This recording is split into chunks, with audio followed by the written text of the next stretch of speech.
Kung titignan mo yung pupuntahan, di pa parang malayo. Pero pag lilingunin mo yung pinanggagalingan, malayo ka na. Hindi mo malalaman kung hindi ka susubok. Ang buhay ay isang malaking sugal. Kung lagi kang takot sumugal sa isang bagay dahil takot kang mawalan, mauubos lang kung anong meron ka.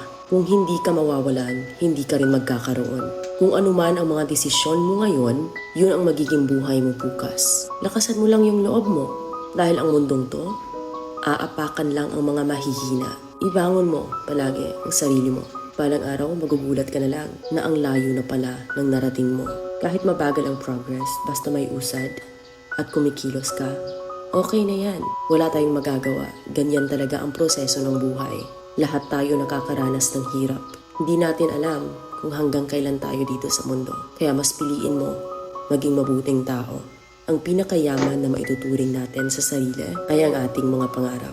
Kapag handa kang abutin yung mga pangarap mo, hinding-hindi ka maghihirap. Kung lagi kang may pinagdaanan sa buhay,